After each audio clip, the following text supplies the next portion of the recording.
Let's go ahead and get started. Welcome to the SIAC Talk Tour the Space. We come in. We're trying to get on every Sunday type of schedule, but we're definitely going to get more regular with coming on and just coming on and talk about all things SIAC. Today's episode is going to be centered around NILs. NILs is a topic, it's a hot topic in the football world, and I wanted to bring that conversation to the SIAC Division II sports, which sometimes gets overlooked or sometimes gets, doesn't get the attention that some of the bigger conferences get. But we definitely have players who have built brands and certainly deserving of their opportunities and those shots to benefit through this new law that has been passed. I'll let my co-hosts introduce themselves and they open a statement, and then we're going to go around to two of our speakers that I asked to come on and get their opening statements. Randall Barnes, founder of HBCU Pulse, host of HBCU Pulse Radio on SiriusXM, Florida State University graduate, class 2019. Super excited to have this conversation. What's up? I'm Kelly Flicks. I got a weekly HBCU football show I put out on Mondays. I'm affiliated with HBCU Red Zone, and I really can't wait to get into this conversation about NIL and HBCUs. Most definitely. So we have Ms. Taylor. Would you like to give your opening statement, just kind of tell everyone who you are and kind of what you do? Hello, everyone. My name is Candace Taylor Nichols, and I am the owner of CIAA Sports Consulting Group. What I do on the high school level is I teach athletes how to be recruited, the proper way to be recruited. I also give information to parents when it comes to the recruitment with their athlete. So basically, I give knowledge, tips, strategies to high school athletes on the way to be recruited. And the reason why I started this is because I was a parent. First, I have a daughter who's on an academic scholarship to TCU, and I have a son who just signed to play football at Stephen F. Austin. So I was that type of parent where I never let anyone take over my kids. So I did this research for 5 years when it came to my kids. And with the sports industry, I come from an athletic background. I played basketball at Oklahoma Christian University, and my brother played football with the national championship, 2005 national championship University of Texas team. So I have that sports industry, and that's why I started the business CIAA Sports Consulting Group, because of the knowledge I had to learn when it came to recruitment and the academic side because of my kids. Thank you so much. We appreciate you for coming on to drop some knowledge on us tonight. And next up, we can have Mr. Suggs. Excuse me if I mispronounce your name, but go ahead with your opening statement.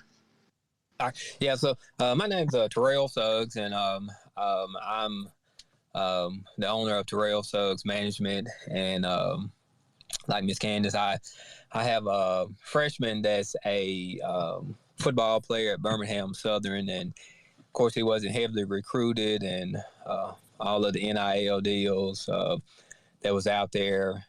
I've been an entrepreneur for 23 years, so I really started helping him. And then one of his friends asked me to help him, and next thing you know, I was getting calls from a couple guys out in Texas, and so now I started thinking of a different process behind it. Turning it into a business. So really my son is the reason that I got into it, because each athlete has an opportunity for NIL deals. A lot of them, they don't know about it. They don't know how to go about it. But like I was telling my son, I said, even at the higher level colleges, you all practice just as much as they do. So you are deserving of any deal that you can get. So that's how I got into it. And so I was an athletic trainer back when I graduated from college. Then I've done some internships with a couple professional teams. So I feel right at home with going into this new industry. Definitely, definitely. So I guess my first question would be to anyone want to just hop out there and answer this. Basically, just what is NIL? When I go around the conference, it was like I heard, of course, on the FBS level, Division One level, it was the big talk. You get things like NIL collectives, but when I go in like some of the HBCU kind of circles, it wasn't being talked about as it was coming down the pipeline. So just kind of like, what is the definition of what NILs are and kind of what it isn't? So the NIL, of course, it's just your your name, your likeness, and your image.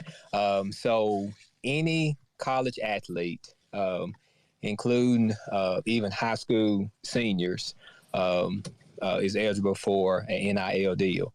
Now, it's like any job. Every company or every brand is not going to want to work with a athlete. But there's a lot of a lot of people going after the larger companies, which it takes longer to get a hold to, because you just imagine that how many athletes and how many different companies are going after them.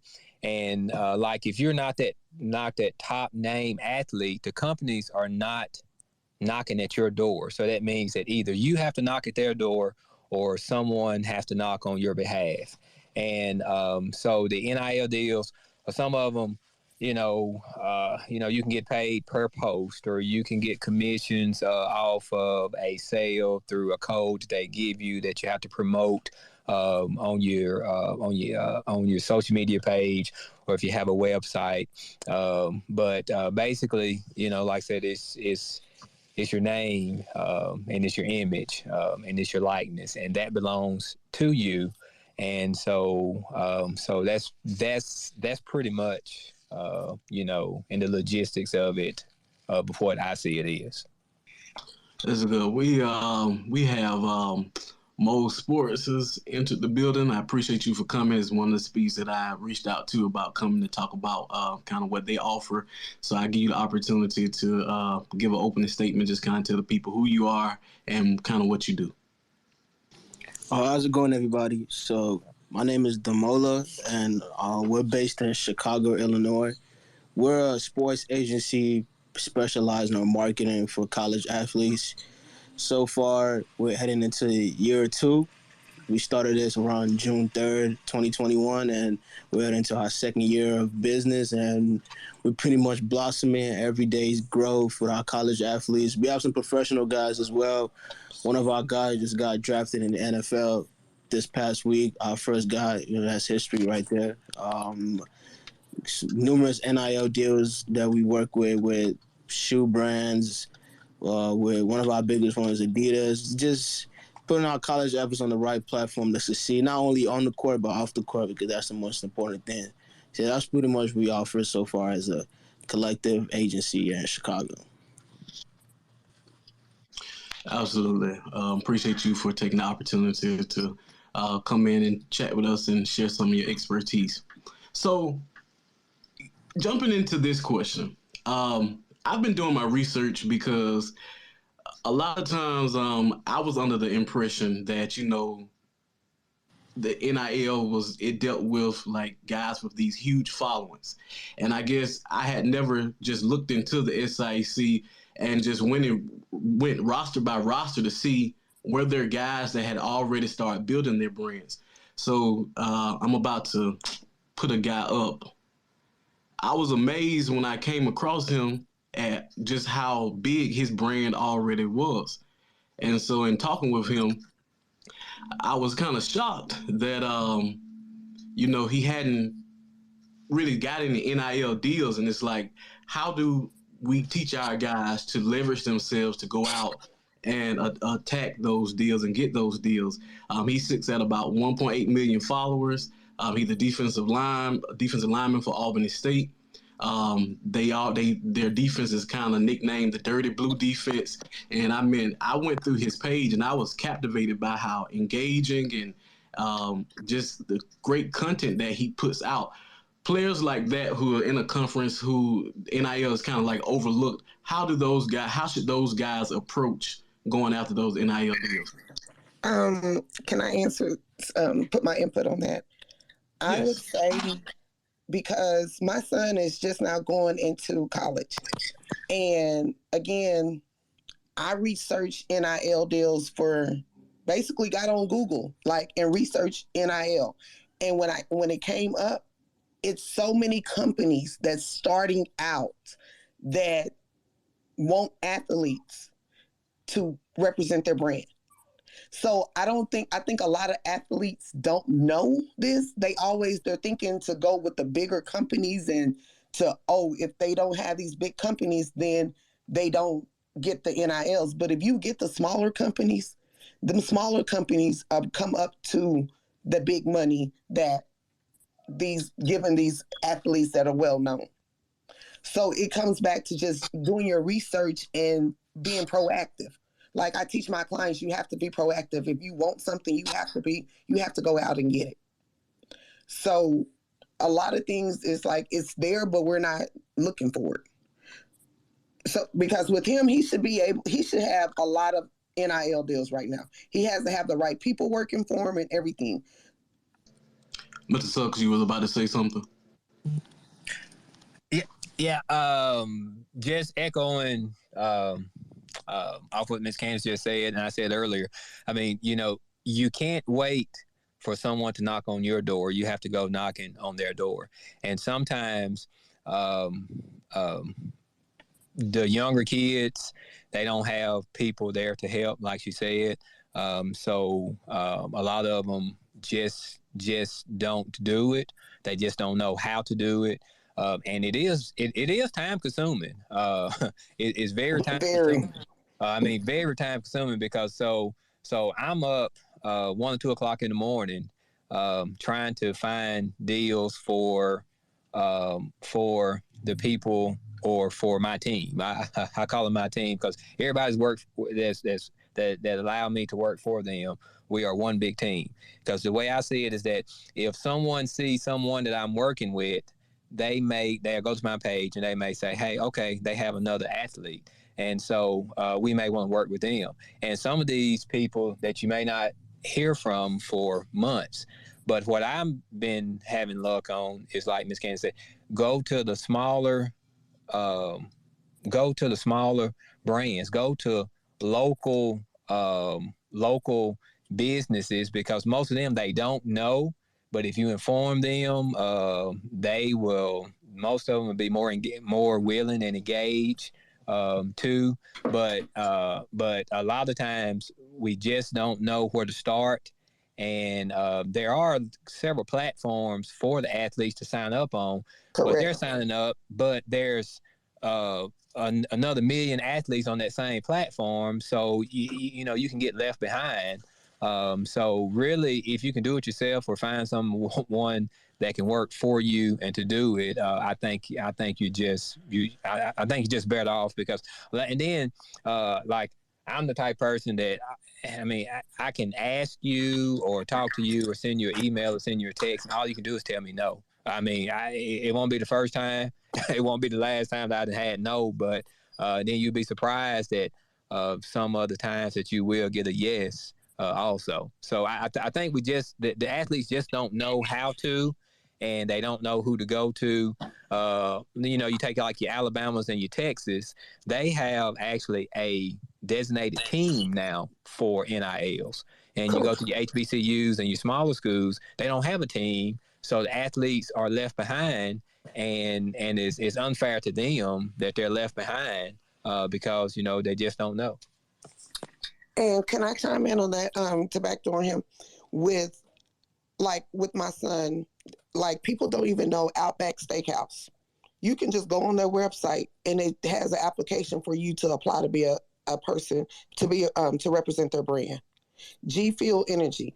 Those are different things, different ones that you can just go apply to represent their brand. Different NILs that these athletes can actually go and do themselves. So it's just really just like he said, they don't know and they don't have anyone working for them. So it's just like they're out there in the lost. Mm-hmm. And even kind of picking back on you guys' point about players not knowing, like for a player that, can you guys hear me? Make sure. All right, cool. Yeah. So Yes, for a we can. player that may be very good on the field performance wise, but their Instagram or social media, their followers are low. Is it worth it to buy some followers and then try to take your profile to brands and show them, here I have the following and I also have the stats. You guys should endorse me. Is that a thing or what? I don't necessarily know. And when you talked about money, ethics goes out of the window for some people. But I don't know that that's necessarily ethical, and I don't think it would, because honestly, it's not going to be that effective. You know what I mean? In my eyes, I'm sure folks always love to figure out a way to how to trick the system, but I think the main thing is like with the NIL, I think the people that are most successful with it, like again, if you're not at a Power 5 school or you're not a top athlete, you just have to you have to have that hustle. And like the kid from Norfolk State, like I mean, Raekwon Smith, you know what I mean? He's in Norfolk State. I mean, it's technically it's HBCU, it's technically a D1, but it's not like people are knocking down doors to give Norfolk State athletes stuff. But he was smart with social media, engaging and use his personality, and then it just comes down to almost, unfortunately, a lot of older people don't have it, but a lot of the kids that will be successful with it at a smaller school level have to be a little bit more entrepreneurial with it, or just do the research. And I think that's one of the things that has hurt the HBCUs. I mean, as well as the smaller schools in general, but HBCUs, not having those collectives or not having ones that are really out there, having the boots on the ground so the players don't have to do the heavy lifting. I think a lot of the kids are just hoping that, if they're good enough, that they can just go to another school and where it'll kind of be in their lap. We've seen a couple of guys in the HBCU ranks over the last year leave situations where basketball-wise, their transfer really wasn't a better situation. But, NIL-wise, there's the opportunity to make some money. And, some of these guys are, at the D1, at the low D1 and D2 level, like they're still full-time students and full-time athletes. And a lot of them are having to, go work jobs and things like that. And they're seeing other guys who are playing college ball as well, who may have more talent than them or may not have as much talent with them, getting deals and things like that. And it's like, it's really it's on both the schools to really try to do their best to make it work, but then also the getting the athletes, like you got to have that hustle. I mean, even when you get the NIL deal, for it to be effective, you know what I mean? Most people, you can't just post it on your, I know on my Instagram or, just my individual Instagram or something, if I post something on my page, post it on my story, and it's got to be really super engaging to get people to get there. Otherwise, folks aren't even making money, a return on their investment. So I think a lot of it is just the players being more entrepreneurial, and then the HBCUs realizing that this is a thing now, because if they don't do it, if they throw up their hands and say we don't have the money to do it, they're going to continue to lose their best players every year. Just because it's hard to keep telling kids to stay at a school, stay at a situation when they see other guys that are, again, similarly talented or maybe even less talented that are actually making money off what they're doing. Absolutely. One of the things that I've been putting a lot of thought into is a lot of our universities have like business majors, and they've gone off these more majors, these entrepreneur majors that we have around our campuses. It's almost as if we have to come to the table at some point to say, this is where we are, and how do we get where we want to go? And we should be building up these plans. I always talk about, even when a guy signs with our university. It should be an automatic follow for the entire alumni base, for a university that's active on social media to follow that guy, to give them the engagement, to give the look. Like, there's just going to be things that we have to build, the infrastructure that we have to build on our individual campuses for our individual institutions for the players in order to help benefit. Because like you said, we are losing guys for one reason or the other. And I think that it's just going to take a concerted effort from each one of our institutions for us to roll up our sleeves and really put in that work to give our student athletes a fighting chance, to give our athletic programs a fighting chance in this changing landscape. Yeah, and I think, and I just know it's fresh in my mind. Like an example of that is at WSSU, our basketball squad just won the CIAA championship, and they pushed the number one team in the region at home and nearly pulled off the upset in the NCAA tournament. And the big thing was they had all 5 of their starters were supposed to come back, and now 2 of them in the last month have hit the transfer portal. And I know for a fact that NIL was a big part in both of those. Not having NIL deals for both of those guys, because they're both talented enough to be earning money some way somehow. But when you don't have that infrastructure for it, that's they were a potential. And I mean, it's not to say that they won't, because they still have a lot of guys coming back, but they're a potential top 25 D2 team, that could really make some noise. But because you don't have money for NIL and you don't have the connections to say, okay, you know what, here's a couple of alumni that have businesses, here's an NIL deal or 2, and hey, you won't have to work that job during the school year, things like that. So that's where it will continue to hurt the HBCUs. I mean, when you get these athletes now, when you talk about the NIL and the transfer portal, it's basically made now for them to move up, and either we'll adjust or we'll continue to we'll continue to be asleep at the wheel, and we'll fall even further behind. So one of the points that Miss Candace had made in one of her earlier statements, she was saying like going after like those smaller companies, and Mr. Suggs made that statement too. When you look at like where our universities are placed, especially in the SIAC, like a lot of them in these rural towns, like Tuskegee is a rural town, Fort Valley, in Fort Valley, Georgia. How imperative is it for our institutions to maybe reach out to like these chambers of commerce, like these local businesses, to say, I know you look at I'm always looking at Ole Miss and how they came up with their collective idea, and I'm not sure if any SIAC school has a collective, but I'm pretty sure that none of them have started one at this point, or have one coming to manifest yet.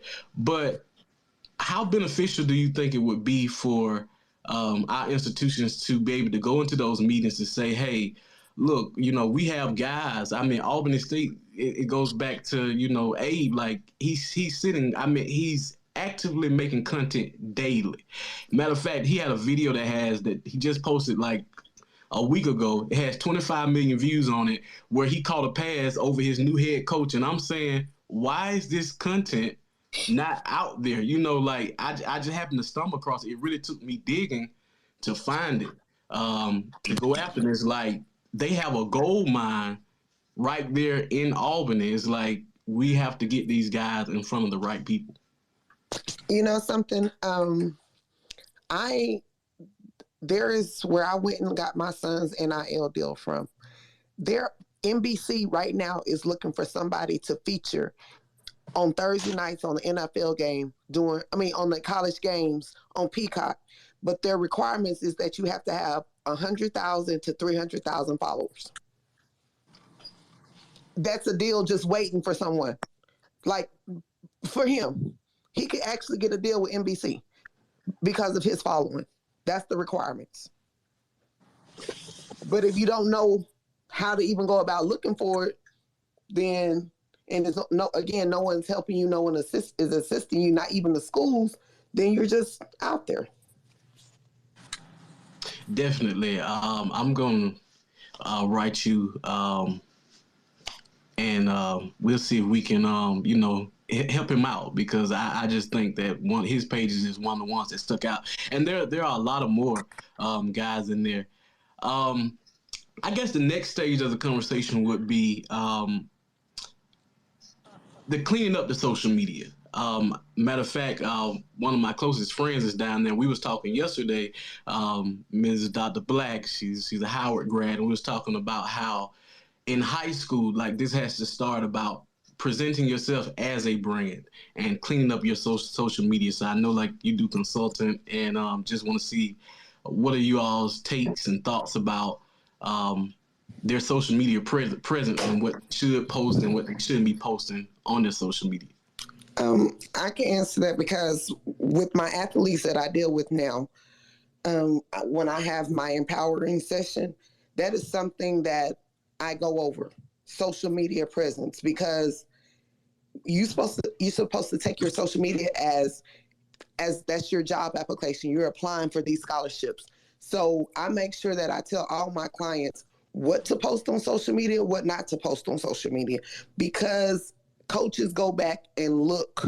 They want to make sure that for character reasons. So that's something that in my empowering session, I literally go over like in depth, because we can't have our kids out here making themselves look like a fool, straight up. Yeah, it's and even beyond the coaches, it's like, everybody wants to be a pro athlete. So at some point, that's, if you become a pro athlete, then that's going to be a part of your brand, which if you've made good use of it, it will be a good thing.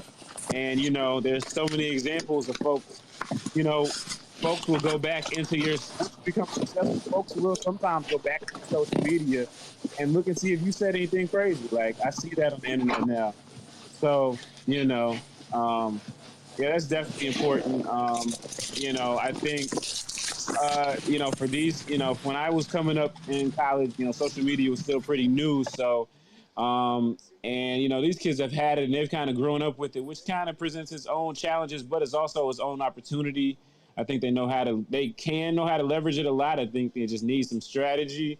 And, most of the time, just don't post when you're upset if you can help it.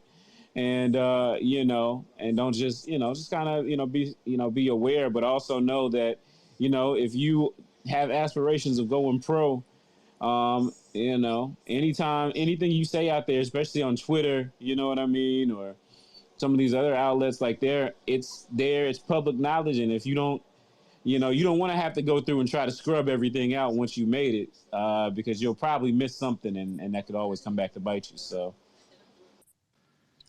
Absolutely. The next phase of the conversation. So a lot of the players have taken amongst themselves to kind of like go after some of these sites. So there's a site like Stadium Merch. There's a few more where a couple of our guys have signed up, and they kind of like sell clothing, attire, and sometimes I know, like, for our women's basketball team, like, they had a historic season this year. The two-time SIAC Player of the Year, Jackson, I just found out that she had merch when doing research for this show. And I was almost a little devastated by it, because I actually tried to follow and support. Like, my page is really just centered around the SIAC. It is time consuming just trying to get all the information and stay, because our campuses, our institutions lack SIADs and in a lot of those places. So when I saw that she had merch, I was like, wait, the two-time SIAC Player of the Year, undefeated SIAC season run, I think we won 28, 29 games, whatever, with our total wins for this season.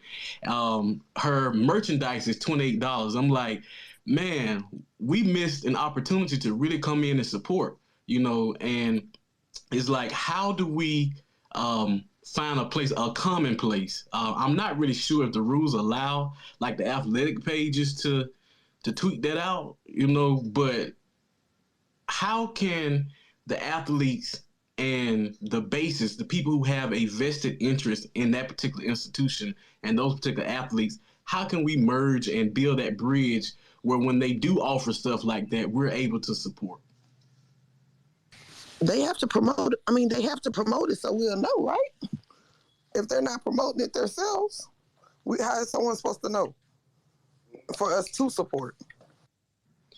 So I'm always critiquing like our social media pages in the sense of I don't think I talk about the SIAC and an aging fan base, and how do we go back and corral like the more younger fan base? Like how do we connect, build those bridges? I know like when you think about the SWAC, okay, so the SWAC, their fans are really engaging. I'm sure Mr. Gates can talk about this because with HBCU Game Day and the types of content that he posts, he knows what get clicks and what doesn't get clicks, and it's like I go in, like I'm on Facebook. I'm in a lot of the I'm in most of the school's alumni groups, and it's like just finding a place where we can bridge all the people with a vested interest, in our universities. And it's kind of difficult to do. And I'm finding it more and more difficult as I go along as to how do we corral. So I talk about maybe like when we have homecomings, when we have these big events, maybe there's things that we should do to start like making sure that we're all following the athletic page. Like I talk about for Tuskegee, like there's no way that Tuskegee's athletic page shouldn't have 10,000 followers. Like it's Tuskegee University. How do we not have 10,000 followers on our athletic pages? It's like there's just so much to do as far as bridging, and then when we get to the NIL part of it to support our athletes, we need it now more than ever because as we can see, the ship is selling, and we can easily fall further and further behind in things that we can actively do. Like so, what would be some strategies that you would suggest for the players to do to reach out?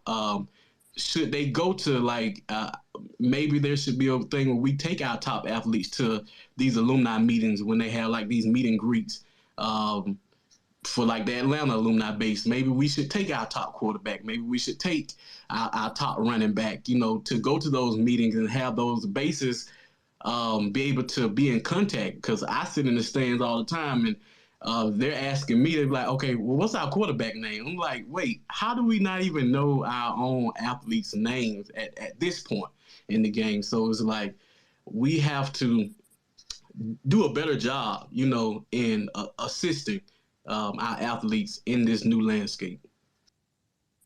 Yeah, you're just gonna have to go meet people where they are. It's like you say. I mean, I think for the SIAC, I mean, I would say, I'm sure a lot of the schools have alumni, where they have alumni bases, and then send somebody from athletics to stuff that's not necessarily athletics, if that makes sense. I know at WSSU. So last year we had this thing. There's a former football player actually owns. It's part of a family business. It's a vineyard, and they had a group of. And so last year they had this event, and it went pretty well until the rain came. It was called Rams in the Vineyard, and so I know our athletic department was there. It wasn't an athletics event, but our athletic department was there, interacting with alumni and things like that. And, I think that, stuff like that is a good gesture. So, obviously down in Atlanta, you guys got the Greek picnic, and there's I feel like there's always something going on in Atlanta, and I'm sure, to a similar degree, in Birmingham and Montgomery and just some of those regional cities that have events that are going on that aren't necessarily tied to sports, that may engage, people. I think that's always big. Meeting people where they are, meeting face to face. Hey, I work at the university. I do this. I do that. We've got this going on. Getting, also getting people's, getting people's data, getting people's emails, Getting people's emails, creating a newsletter, having them, doing a contest where you're giving, maybe you're giving away something, and in order to get it, you have to, scan a QR code, and you get the information so that you can engage. But I think a lot of it, a lot of our schools, it's just like, when you're in school, you're there, the games are there for free, and you can get there and go. And the people that are playing, but it's like afterwards there's that disconnect area for a lot of people. And I think that's really important in bridging that and just finding people where they're not necessarily looking for it, but, where they, just making that connection there. So, hey, I wanted to piggyback off of that. I thought that was a brilliant point by Steven. And I think this, when it comes to, because you told the story about how you were at the game and they didn't know the players. Like some of the fans were like, hey, who's the quarterback? Who's the running back? I think in sports, you're going to have casual fans and you're going to have fans that are really riding for the team or the school. It's going to be the same way with college sports. So I think you have to create a mechanism in which you engage the casual fan through maybe social media. And if these athletic departments aren't doing this, engage the diehard fan or the alumni that loves Tuskegee or loves Sport Valley. Like, get them on an email list, get them on a text list where they can get more direct communication, organic communication with the athletic department. Because what we see a lot of times is that the social media algorithms are changing because Twitter has changed. If you don't have Twitter Blue, you're not seeing a lot of the impressions that you're used to. Same thing with Instagram. But with the email list, with the text list, you see those texts, you see those emails. So I think that it has to be a multi-pronged approach, and the athletic departments have to treat it like a funnel, where you take your casual fans, you put them on social media so they can engage in that way. But you have your most active alumni, they're a part of that funnel where they're getting more organic reach. Definitely, Randall. That's I think that's a dope idea that we need to explore a little bit more. Two more of my co-hosts came in doing that part of the talk, Coach Thomas, and we have Damien. If y'all, want to introduce yourselves, you can say something. And also we have my man Herb, and even though he's an Alabama State guy, I won't hold that against him in this space. Yeah, first and foremost, I like to say that y'all making some great points. I think that we definitely have to up our game, as far as promoting, our student athletes. We definitely have to do that. And I think that at some of our games, especially like homecoming events, we have to make a push to sell their merchandise or whatever, that they're, being pushed, because obviously our homecomings are normally our biggest time where people and alumni come back to our institution. So I think that's definitely a time we're going to have to, try to capitalize on for these kids. Definitely, I 100% agree with you. And it goes back to the point that Randall was making, like that data, being more data driven, I think could be beneficial to a lot of our institutions. Go ahead, Herb.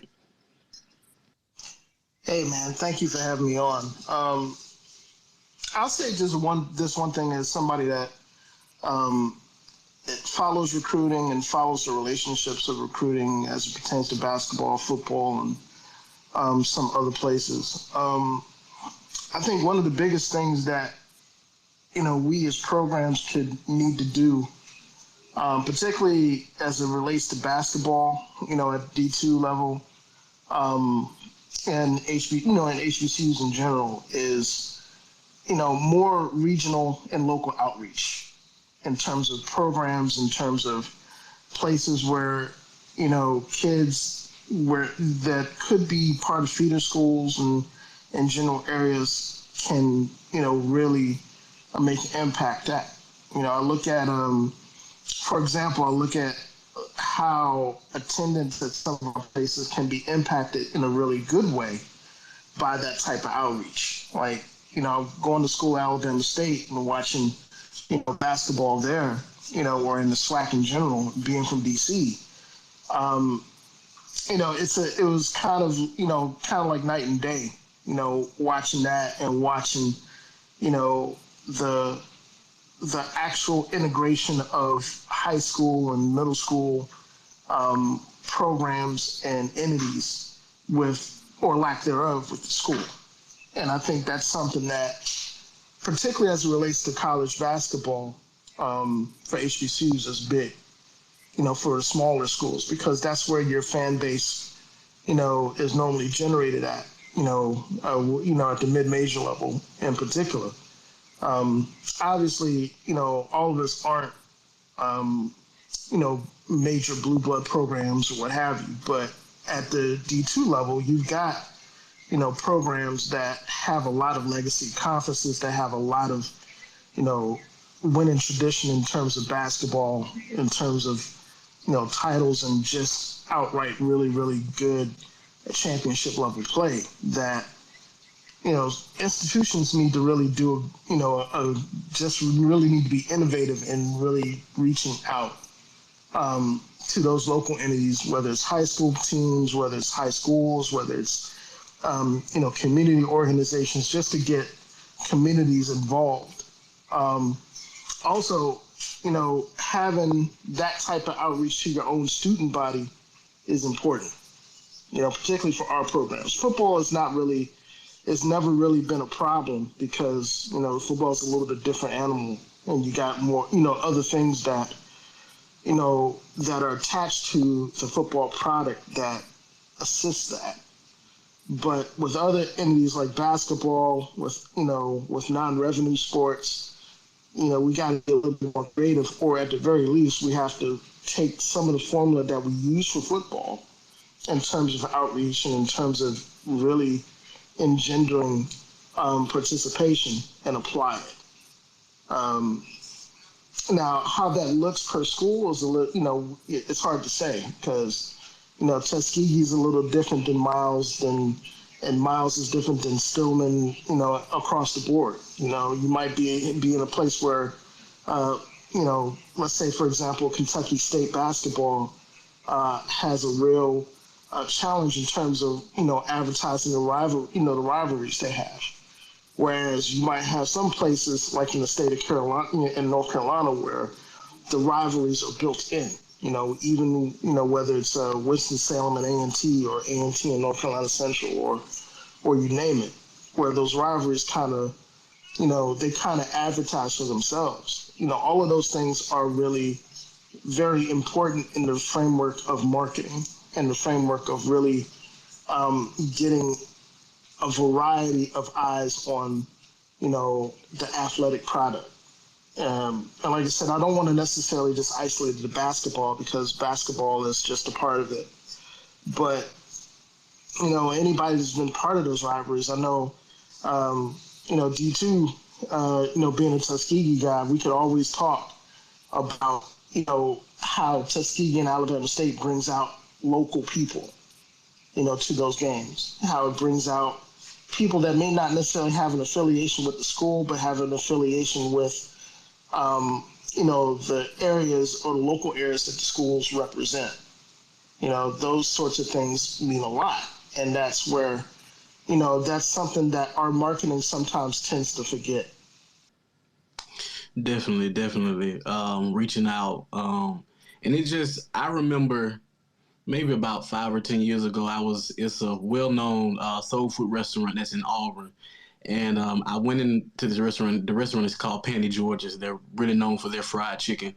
And I went in there and I was looking at, even on the walls, how they have like these signed posters from different players, from Auburn, and different players from different universities. And I remember that the Tuskegee women's basketball, the coach before the one that we just had, she used to frequent there a lot. And I was like, wait, why aren't, why isn't our stuff up there? Why isn't our schedules and stuff up there to help, just bring that brand awareness? When I go into a place in Tuskegee, if I don't see something regarding Tuskegee University or our athletics department, I'm asking. I'm like, there's nothing for Tuskegee in here. You know what I'm saying? So it's like, going in there, getting those businesses on board, I think can help elevate our institutions to a place where it will give more exposure to our student athletes as they pursue, the possibility of their NIL deals. Now, I want to pose this question to Ms. Candace and Mr. Suggs about, if I'm an athlete right now and I'm listening, what would be the first step that you would advise me to take if I want to pursue a NIL? Like, what would be my number one step today? Build your brand on your social media. Have the social media followers, because a lot of NIL deals go based on your social media presence as far as your followers. Like, I can get my son this one deal because of the fact that he don't have 10,000 followers. So that's the number one thing. Build your brand on social media, to me. Definitely. I don't know if Mr. Suggs is with us right now. Yeah, that go ahead, Herb. Yeah, I would definitely agree with what Candace just laid out. Twitter, Instagram, and TikTok are, in this instance, they're tools. Like I said, following recruiting, I can't tell you of any more tool that's been more impactful in how recruiting has changed in general than social media. Specifically, Twitter, Instagram, whether it's getting kids film out to coaches, to programs to see, or getting, just getting tales of the exploits of kids, in terms of their high school careers out. It's something that quite literally has, changed the landscape of how people recruit. It's forced programs. It's forced programs to really to modernize. It's forced coaches to, to really think about learning, what that platform is and what it means in terms of how to make the programs better. And I think, programs that are ahead of the curve, you see that presence. You see that presence. And you see that presence really integrated in how they do business about, go about doing business with students and the like, in terms of advertising their product. So, it's something that I think people really need to understand, that it's not, it's not it's something that's extremely integral in terms of today, in terms of college athletics today. And I think sometimes people forget how integral it is. So I'm gonna pose a question to everybody on the panel, and y'all tell me what y'all think. When I sit around and I think about just elevation, conference wise, just from a fan, I do this just for fun, actually. How do you think the perception? I know, like, most schools have their own, they have these collectives that are attached to their school, and I know, like, some of our schools, like we talk about, I'm always saying, like, whatever, we have Tuskegee in the conference, and you have a Morehouse in the conference, and you have, like, the Lamont Owens in the conference. You have all these things, and it's like, as a conference, how would maybe a conference-wide collective would work? Whereas, instead of, like, each school may not have the resources to hire somebody on staff to kind of, go out and research these deals for the teams. If the conference as a whole came together with, and through some outside source came up with an SIAC, quote unquote, collective, where this collective goes out into all these rural areas and find these companies that want people, especially in the HBCU, circles. Now, not all our schools are HBCUs in the SIAC, so I have to be careful with that. But just to find those companies and bring them into one spot, do y'all think that would be beneficial for the conference? I mean, I think that type of collective thinking is a start.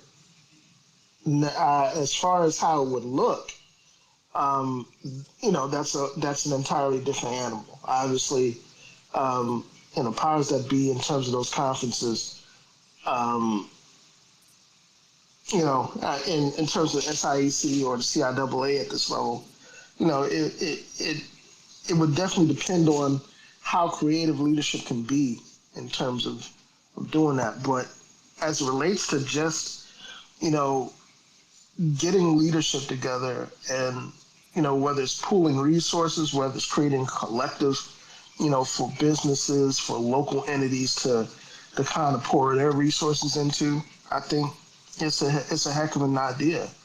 And I think it's also a model that HBCUs in general should be using, not necessarily just HBCUs at the Division II or NAIA level, but HBCU conferences at the Division I level as well. So it's something that I mean, leadership has to the schools and leadership have to really be forward thinking about, because the tool is there. The tools are there to do it and to really collaborate in a way that's going to draw a lot of eyes and really increase how we view our own product. So, that would be something it would be a blast to see if it would come to fruition. Well, the what is it? Oh man, I lost my train of thought. So yeah, the four conferences say that they are, deciding to work together more often. So, hopefully it'll be something that they have to come up with. Because again, I think, like Herb said, they're all dealing with it to a certain extent of, not having NIL deals, meaning their better athletes are always going to, be enticed by, schools that can help them get to what they need to get. I mean, I look at, too, I think it's also, for the conferences, they do have to, if I was a president or an AD, the presidents probably don't really have this much presence of mind, but some of them do. But I would say that, Wells Fargo has signed a deal with CIAA, signed a deal with MEAC. You know what I mean? So I'm sure Wells Fargo has some type of a college athlete program, and so it's great to have a deal with the conference. But it's like, okay, within that, hey, if we bring to you 10 student athletes, who have followings and that can endorse your student, your student program. You know what I mean? Because these are kids that we really are excited about, and we want to keep them at our schools. And then figure out how it works. You know what I mean? It may not make them, $1 million, but it's something. And I think it's just the schools are really going to have to learn how to realize that this is now part of the task that they have, even though it's already a tall and just getting people on the court. But it's there, and it's almost it's not quite as important as scholarship money, but it's not that far below if you really want to keep your best players and win. Yeah, I definitely agree with Steve there. I also think that, and I can't emphasize this enough, that the degree of local and regional involvement that our programs have in terms of creating these types of collectives and creating these types of partnerships for us as HBCUs in general is extremely important, particularly when we have institutions that may have a national brand academically, but may not have a national brand athletically. And I think a lot of times it takes some real soul searching and a really truthful look in the mirror at some of our own programs to say, hey, look, what can we do to really augment this?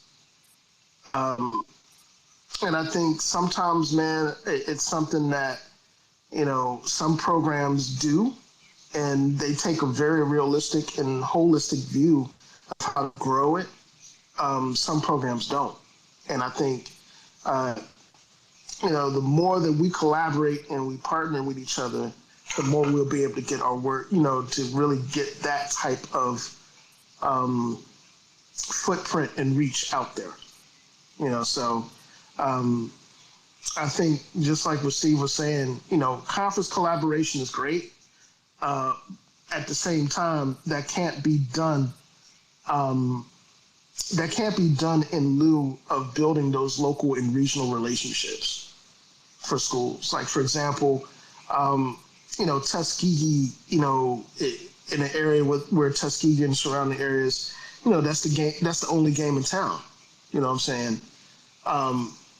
And the folks, the leaders that, leadership that be should attack, building those relationships that way. It would be the same for, say, Morehouse and Clark Atlanta, in the ATL. Yeah, you got Georgia Tech and some other entities across the street, but in terms of building a brand around, that those institutions and the reputations that the institutions have, that local interaction, that local outreach is important. And I think every school that we're talking about here today, they have they have the potential to have those types of connections, in their local and regional communities. So that's something that, I think that's something that's huge. Definitely. So, in researching for this particular topic, I reached out to a lot of brands, especially a lot of brands that I saw that had a lot of HBCU influence. And one of the things that I've taken away, although a lot of people, this is graduation time, so a lot of people were traveling, they couldn't come, to talk. And I want to make this an ongoing conversation. It's something to it's not just a one-time conversation. It's something to continue to build these relationships. Like one in particular is the standing ovation. They've done NIL deals with a couple of big time players, and I reached out to their founder, and he responded back quick. And it goes back to what Miss Candace and Mr. Suggs was saying earlier about reaching out to these people, and they are willing to have these conversations. And so I have a lot of other interviews that I'm going to do with them, and they want entryway into our communities, because it's just like they didn't know how to find that way into these spaces. And so being like that catalyst to kind of bridge this gap between companies who want to invest in our student athletes, and get these mutually beneficial relationships. And so we plan on working through that, and we'll have more of these conversations throughout the year.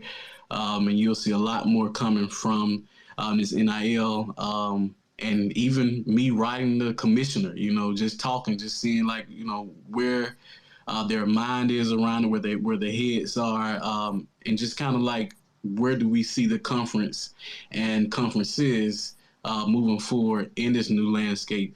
I want to give Ms. Candace time and Mr. Suggs time to tell us how we can reach them, how we can follow them, and kind of any of their remarks they want to have before we segue into this transfer portal news that we have going on in the conference. You guys can follow me at my name, Candace Taylor.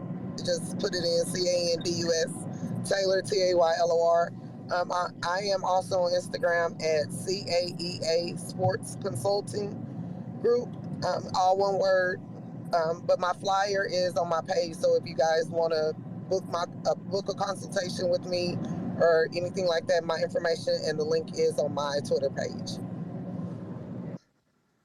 Mr. Suggs, are you back with us?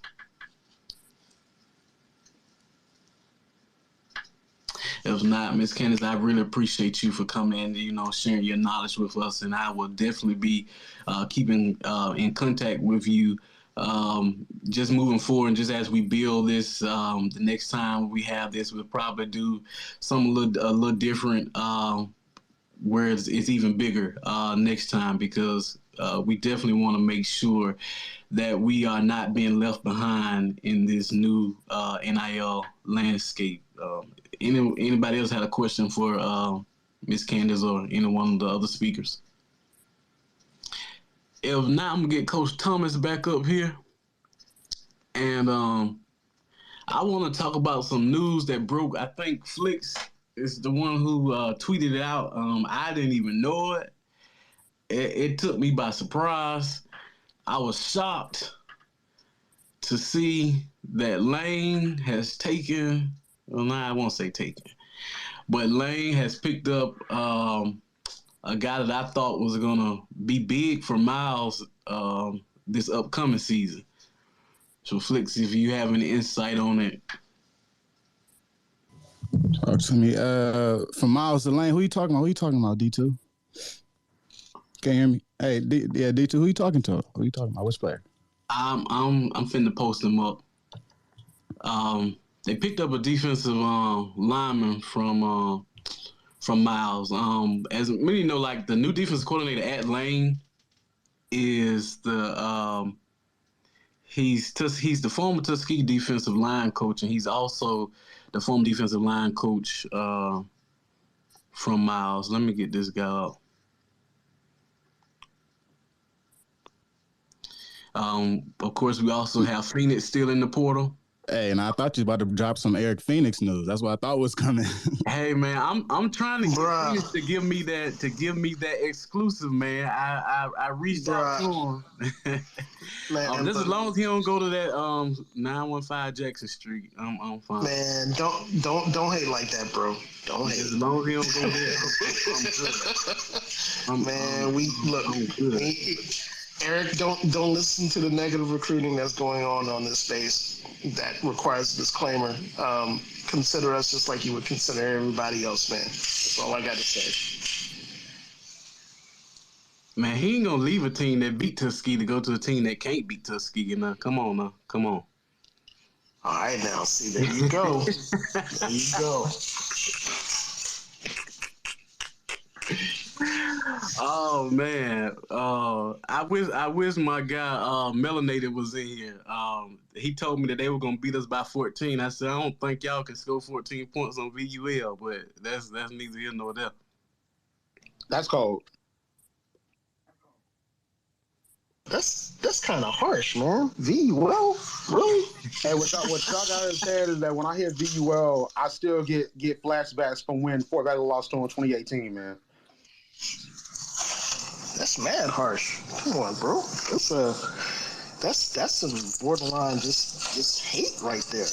Virginia, that's like with VUL. Like you know what's crazy when VUL wins the game and they're shocked they won. It's crazy. Yeah. That's sad, man. I can't call it. That's yeah, man. I get it. I get it. Rivalries are rivalries, but wow, that cuts deep. I'm gonna tell you what I'm still bitter about. You know, I'm still bitter with Bama State from that the game that y'all stole. I'll just never forgive y'all for that. Y'all broke our win streak. When we were going for win number 27. Yeah, I remember that, man. That's unfortunate, but I mean, at the same time, I mean, and folks that are listening that don't really understand the dynamics of Bama State and Tuskegee, it's one of those rivalries you can't really equate it to anything else because Turkey Day just has so many unique things about it over the history of the rivalry. And Tuskegee was traditionally our dancing partner for that game. So there's a lot to it, but yeah, that game is kind of it symbolizes a whole lot, and it's hard, like I said, it's hard to quantify if you're not part of, on either side of that rivalry. Even with us and Alabama A&M, though we don't, we joke around with the kids from Normal a whole lot. it's not the same type of rivalry. It's a heated rivalry, but it's not the same type. Definitely. It's all love with Bama State though. It's just one of those things. When we ever can agree on money and get things together, it's a good time. It's a good time, and we win more times than we lose, so it's really a good time for us. But The shade. well, roundabout way, let me go. just go ahead and say this. I've been preaching for the last ever since we lost to y'all 2 times in a row. Like, how did we lose to Fort Valley 2 years in a row? Because it was good. What you mean? NFL We players will on our not team, man. lose to no Fort Valley 3 times in a row. Definitely NFL players on y'all team. 2 straight years. Shamar Bridges and Emmanuel Wilson. We got NFL players, man. You're playing the NFL team, man. There's no way Fort Valley should be beating us in the Red Tail classes. It's kind of embarrassing, you asking me. No, it's not embarrassing. Take it with pride, man. It's history between us, man. Take it with pride. Tuskegee took their lumps this year, man. Benedict College beat the brakes off them jokers. Hey, they did now. Hey, listen, they did. You did better against Fort Valley now. Tuskegee did better against Fort Valley than they did against Benedict. Now, I thought we were all friends and cool. Now, y'all gonna come here and gang up on me. Benedict and Fort Valley. It ain't no more SIAC East. It's every man for itself. Now, don't y'all gang up together. I understand when y'all was in the East now. You deserve everything you get because y'all owe us a game in Winston-Salem. Uh-oh. We also owe Virginia State a game, but that's neither. Y'all CIAA credit is rejected at this point. We can't mess with y'all. I was actually glad that year that we were supposed to play Virginia State. God, my thing was Virginia State came down and they saved us that year that we were supposed to be going to the playoffs. And when I found out that we were, pulling out of that game that we had with them that kind of left them in a bind, I was at a loss for words, I meant because Virginia State came, even though they beat us when they came, and they kind of got at least VUL will show up. Man, y'all going in tonight.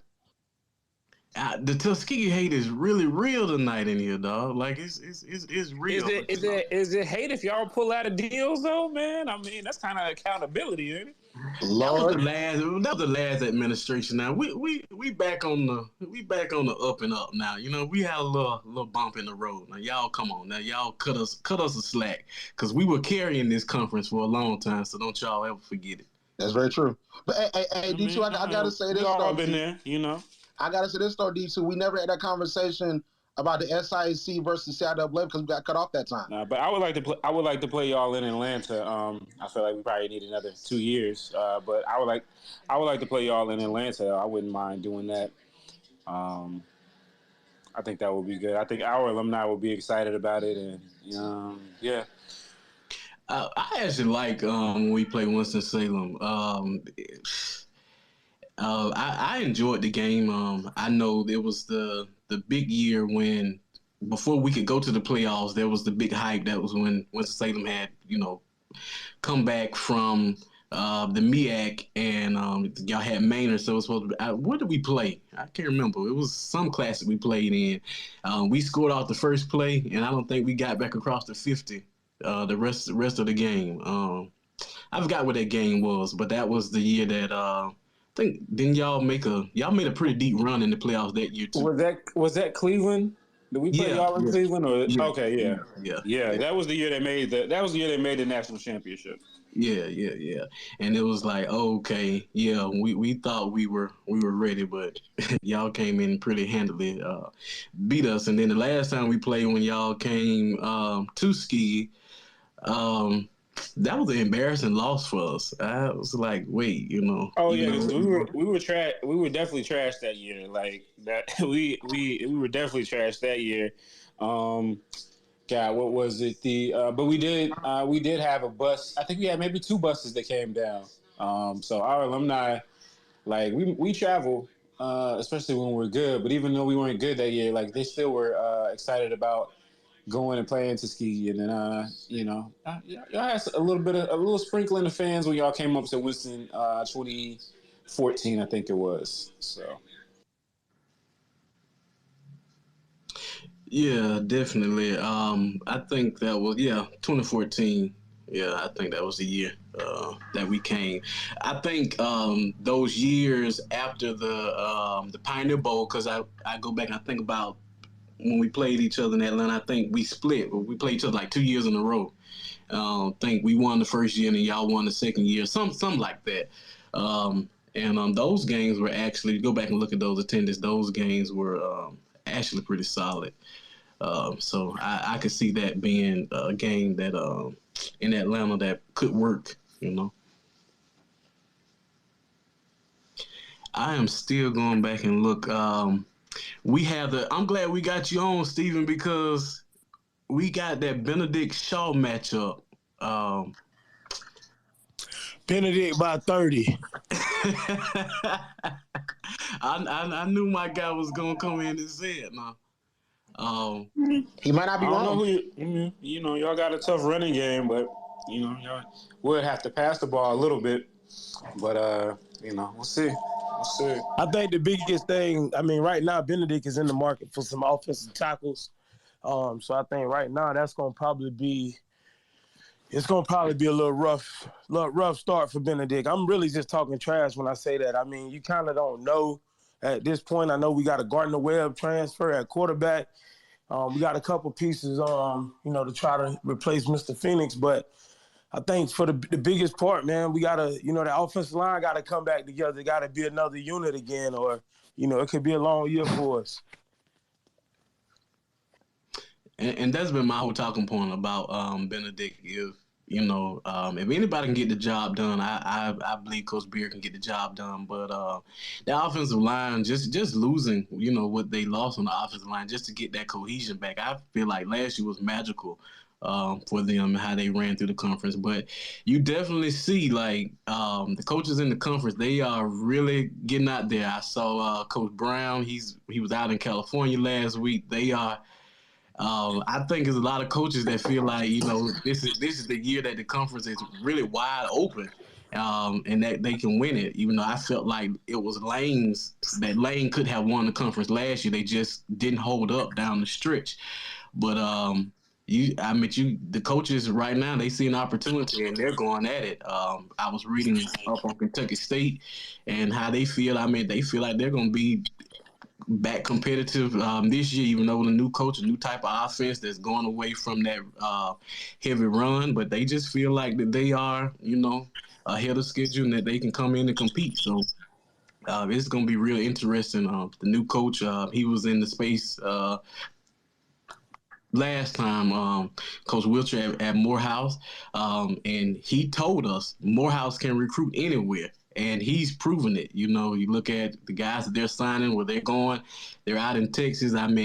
He's getting some guys, man, because that Morehouse name, allows him to go places that maybe some of the other institutions in the conference, can't really go and get those guys. So I think, to me, the conference is wide open this year. I talk a lot of junk, but I don't see anybody just coming into outside of Tuskegee, of course, by my own biasness. But I just don't see anybody with just a complete heads up.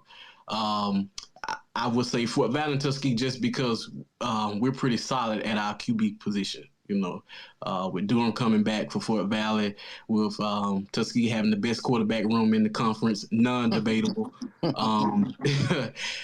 So it's like one of those things where we just have to see. I'm always hyping about this. The offensive line play is going to be key for this conference.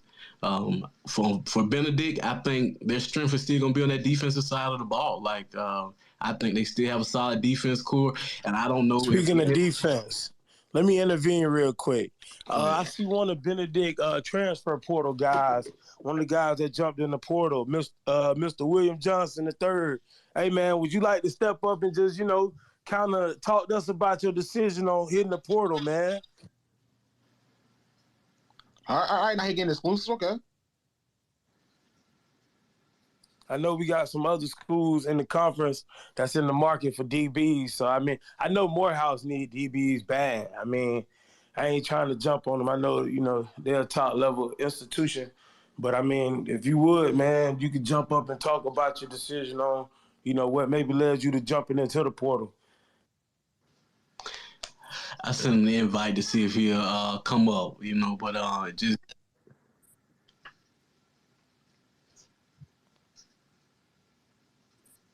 What's up, Mr. Johnson? Can you hear me right now?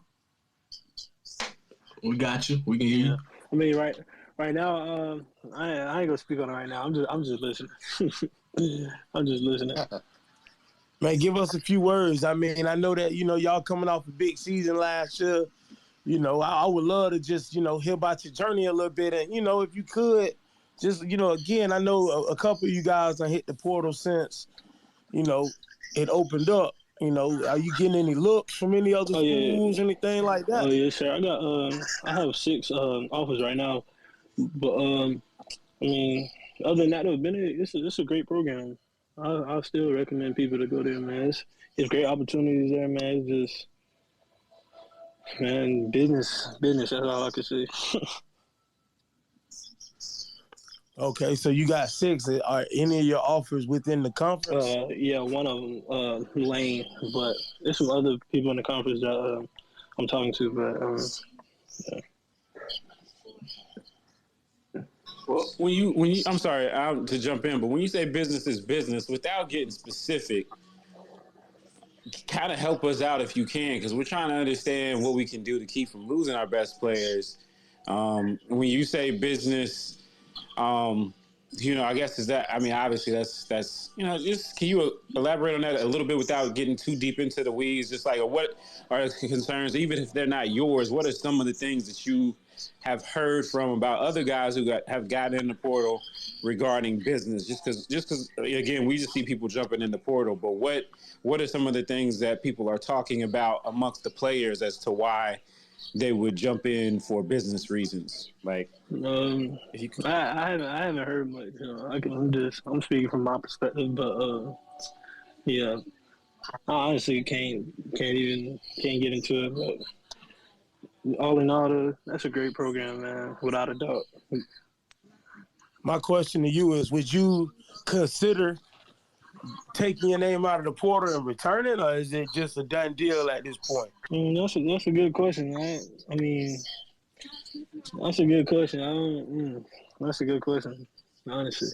But I mean, everything playing in that, that's something that the team and the coaches, that's not just something like I can just wake up and do. So the coaches, I mean, everything have to play hand in hand. So, yeah. Definitely. I see your hand up, Herb. Yeah, man. I would just say one thing I do hope for both the CIAA and the SIAC is that the NFL Network picks up more games this season for you guys, because the coverage that those guys did this past season and the season before that, in terms of some of the classics and stuff, were. Hey, can I get a count on how many guys we had ended up picking up undrafted free agency deals? I think we had. I know we. I think we had either. It was just Emmanuel Wilson. We had like 2. I think for SIAC, and then I know for sure it's on HBCUGameDay.com. If you undrafted free agent tracker, and HBCUGameDay.com, it's on there somewhere. Okay, yeah, I'm gonna go look that up. I knew we had at least 2. I know that Lane defensive end and y'all running back down there at Fort Valley.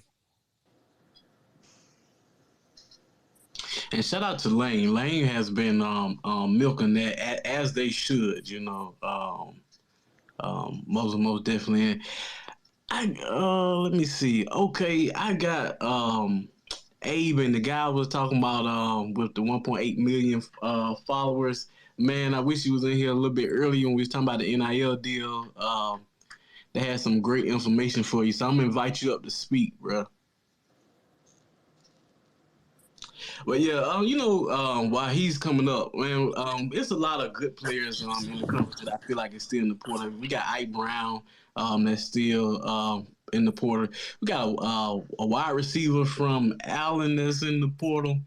That I was really hoping that he returned back because I just feel like David Wright and those receivers growing together, like that's gonna be a hard task for anybody to stop.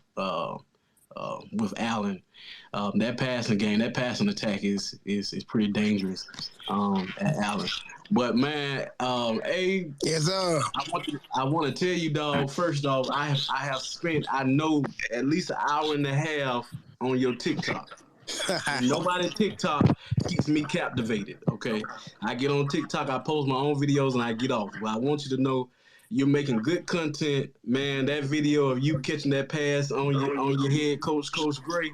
Oh Man, yeah. that's a gold mine, and I want you to post that on Twitter, man, because I want people who associate with the SIAC to see that. I meant to post it out on my page, but that's really dope, man, and you're killing it. But just kind of talk us through, like, how did you get your start on like building your brand, and do you have any companies reaching out to you from the NIL standpoint? Yeah, most definitely. Appreciate that. But yeah, it was just like really what the crazy thing is, I was an actor before, like while I was in high school. So I was acting and stuff. But I had to put my acting on the pause because I really couldn't do it at the same time playing college football. It wasn't really gonna work. So it's like I had to find something else to do. You know what I'm saying? I was talking to my folks though. So it was like I had to find something else to, try to keep my name relevant. And some stuff happened on TikTok, and you know what I'm saying? I just took it and ran with it, trying to do like skits and stuff around the city and stuff, because I'm from Atlanta, so there's a lot of content I can get out there. And really just point light. I like to spread light on Albany State University. Every chance I get, try to put Albany State in the video. Try to like put them on the map. Showing them like it's more things to, what I'm saying, to Albany State than just it being country and stuff like that. You know what I'm saying? It's a lot of talent around Albany State and everything. So yeah, and for company wise, I ain't really had no companies hit me up yet for any NIL deals or anything like that. It's just been, Big dog, can I ask you a question real quick? Yes, sir. I see you class of 2026. Yes, sir. What led to your decision of going to Albany State, man? Really, my dad played for Albany State. He was an alumni, All-American, everything. So I've been going to Albany State, knowing the coaches, Coach Mike White, everything. Even I knew Coach G since I was little. I've been going to Albany State. So okay, so he played under Mike White. No, he ended up coaching with Mike White. He coached with Mike White. Okay, as well. I played for Mike White at Benedict.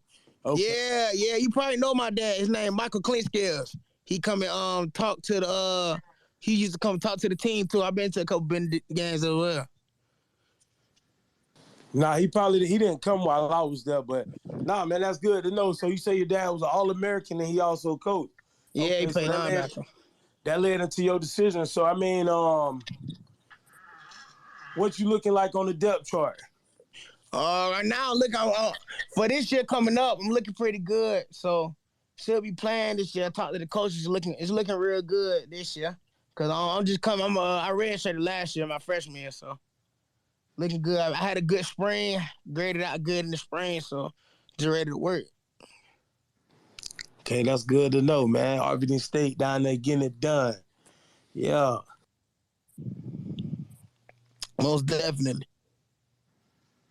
What games stick out on y'all schedule to you the most? Like, what game are you most intrigued about playing this year? Man, that Morehouse game playing at MetLife. That's crazy. I ain't gonna lie. Playing at MetLife, definitely. That's definitely right next to the Fort Valley game. That's definitely up there. Definitely that. We got a Fort Valley alum in here. I was just trying to be quiet. I'm not trying to listen, man. Yeah. There you go. No, but man, listen. It's all up. When I started Pulse, I said the rivalry thing. I ain't doing it, man. I got love Albany State, man. I love Albany State. Yeah, most definitely for a fact. But it's all it's business. You know what I'm saying? Business is business. Yeah, yeah, but we did handle business last year, though. I'd say that. Yeah, you know what I'm saying? I get it to y'all, but you know what I'm saying? New things. Hey, you right now. You right. Hey, Abe, I'm pretty sure your dad, when you talk to your dad, you tell your dad, I'm sure he remembers, and he was during the days when it was only two teams that mattered in this conference. That's Tuskegee and Albany State. And so we looking to bring that back real soon now. I mean, three. Don't count for about. Let's three. Well, look, I saw Steven come off mute. You had something you wanted to ask Steven?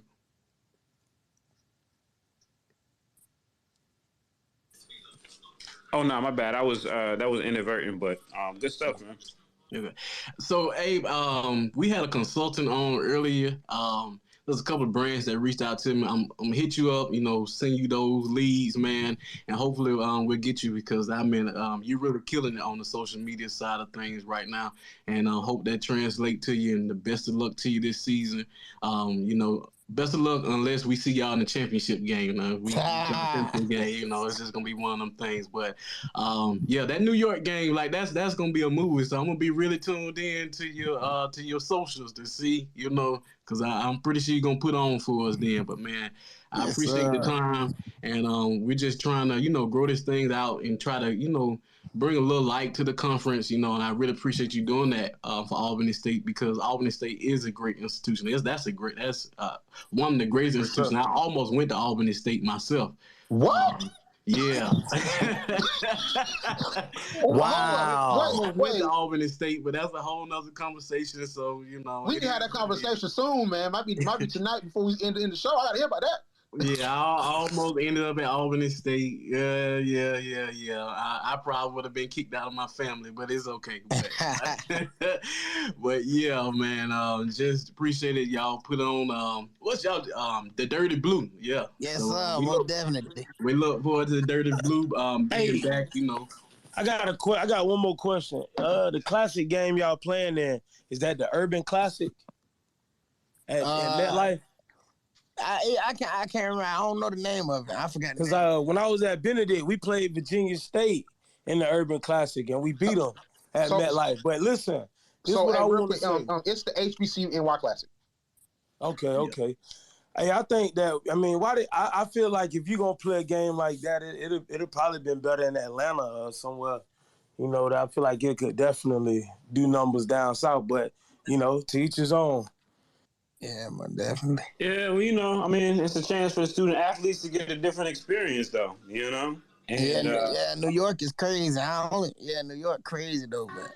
And also a chance for the school to, get a chance to increase their brand in a place that, there's probably some folks up north that, I've never heard of Albany State that may end up going there too. It's recruiting too for the school, so. Right, different market. I understand that. The exposure is big, and then I think it's going to be aired on. They'll be back in Georgia soon enough, but I think for a 1 year thing, that sounds like a good deal to me. Yeah. Yeah, that Morehouse, when Morehouse played Howard in New York last year, that game did pretty good numbers. And at first, I was a little hesitant when I heard that Albany State was actually in that game. But just being in those alumni groups, they seem pretty hype about it. They have really convinced me that they're really engaged and want to get to that game. So, I think that the thinking around it is just what you said, like different market, be able to take the Albany State brand. And I'm not knocking. I wish them the best, and I hope that they go and put on a good show. For the conference, because at the end of the day, outside of the sports, I love all these institutions in the conference. Yeah, it's the the Toyota HBCU NYC Classic. That's the name of the classic. And I think it's going to air on CNBC as well, like I did last year. Yeah. Although we don't have we're not gonna have the raise numbers for it because CNBC isn't rated. It's good to get film, and have a national audience. Yeah, this is gonna be on CNBC. The only thing I hate is that it's not rated. That's the only thing I hate. It's not rated. We don't know the viewership numbers. Yeah, this is gonna be on. From what I understand, it's supposed to be on CNBC and Peacock. We got to make sure we get these televised games promoted heavily. definitely leading up to them. I think as a SIAC panel, I think we must come together and make sure we get these games promoted, especially once they're on TV. Hey, but I will say it's on NBC to promote it as well. They ain't paying us for that now. I mean, we gonna do it, but they gotta promote it too. Yeah, I understand now, and I'm just thinking from a high school coach's perspective because, again, I got a lot of student athletes that I coach and stuff that, everybody thinking Power 5 or bust or all of these bigger schools, and again when they get the opportunity to turn the channel and see that it's a D2 HBCUs on TV, you get television time. I think that it opens up their minds. You know what I mean? It does, and we have to really have the conversation of the fact that like HBCUs get more TV and streaming time than a lot of these other conferences that aren't Power 5 too. When we talk about it.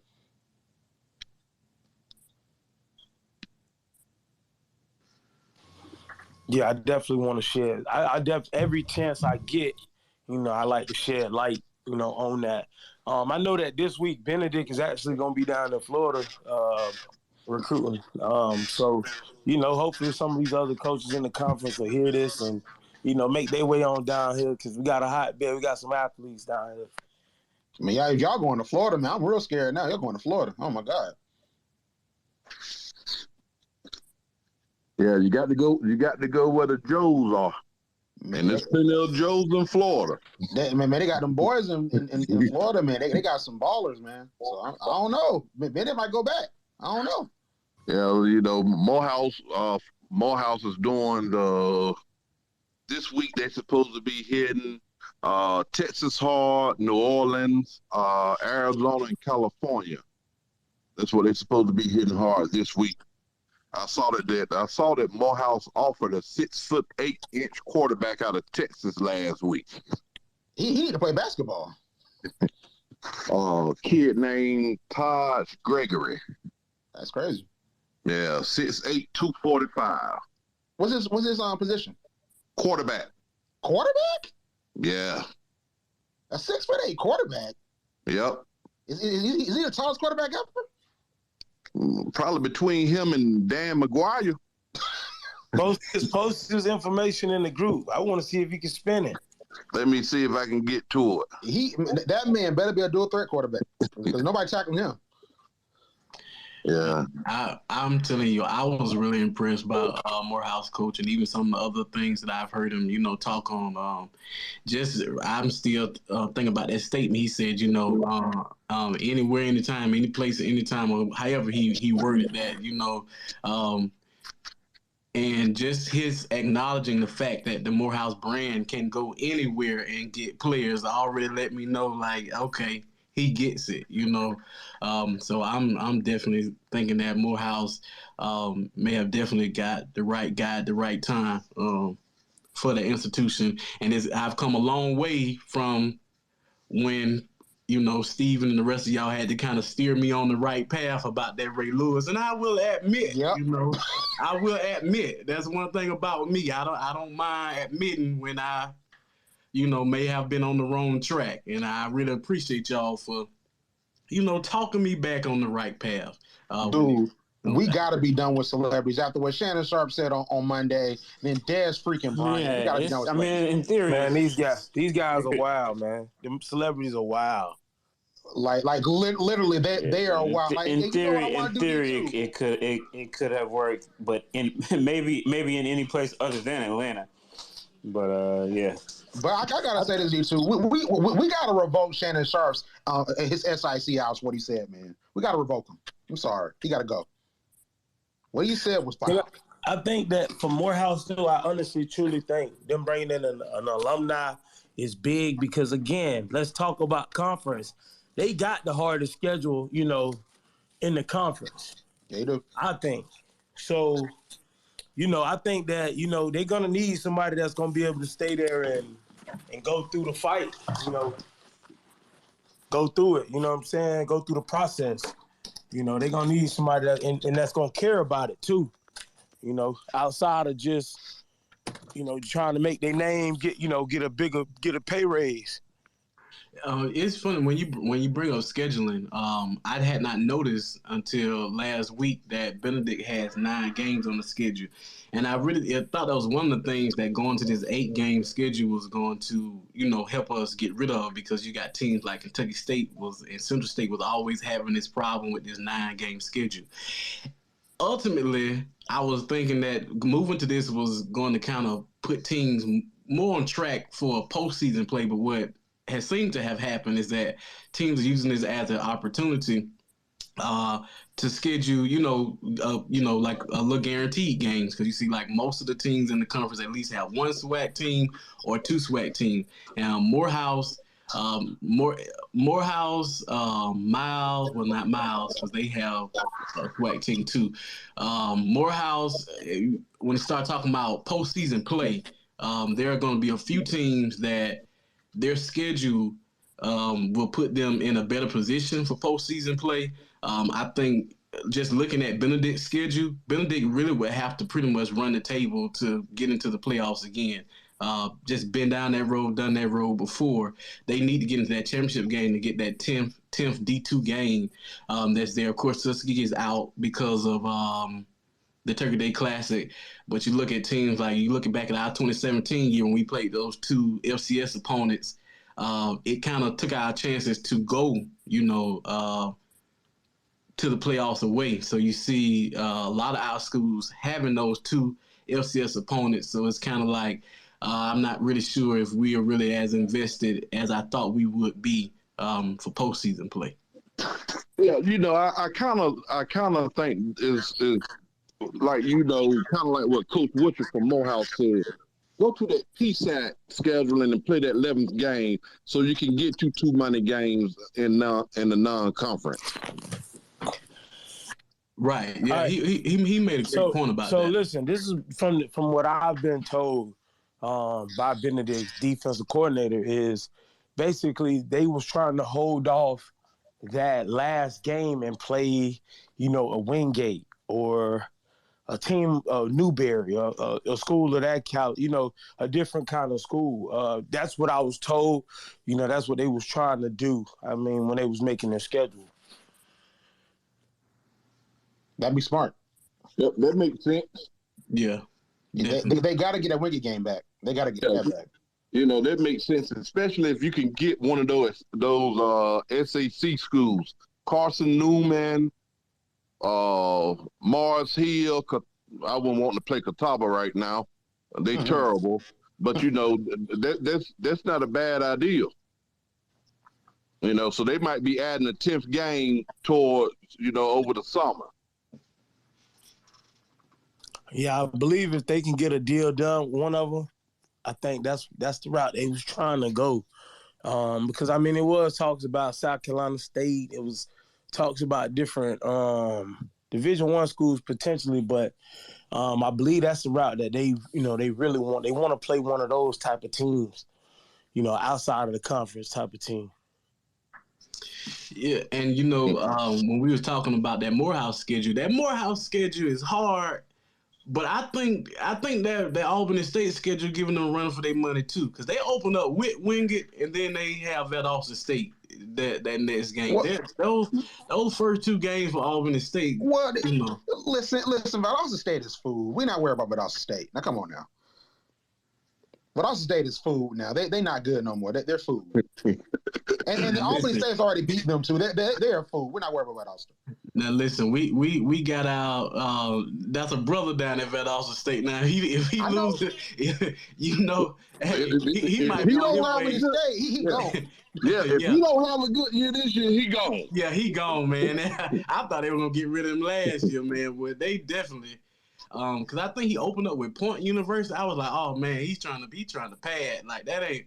That's not. I said he's trying to pad now because bruh trying to stay there. But yeah. Do Hajeda Bias ran all of their defense? Man, he had like 500 yards. He had like 400 and like 19. Yeah. 419. Yeah, he had a lot. Yeah. Jaden Bias like to ran him into the dirt. Bias is something to talk about, man. NFL running back, man, against Valdosta. You know what, Byers, the fact that he hasn't hit the portal and nobody's like jumping down, I'm sure he's been off or something, but the fact that he's still where he at is solid, man. Yes, I love that. So the thing with Byers is Union was the only school to offer him coming out of high school. He's from New Jersey, Delaware. Dale State didn't offer him.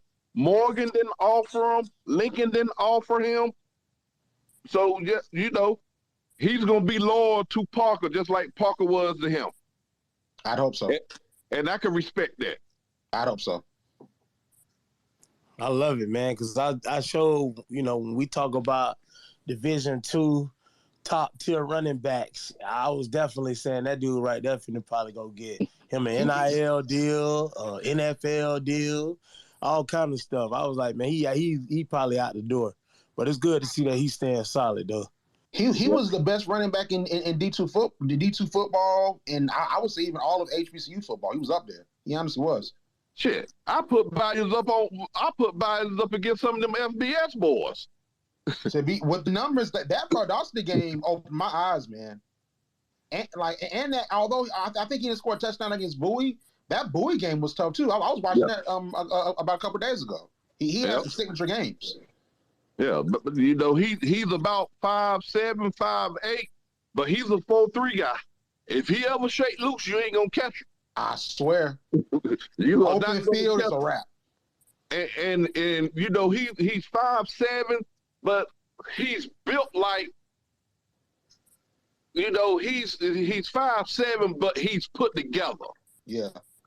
You know, so it ain't like he's just all just legs like twigs. No, he's put together.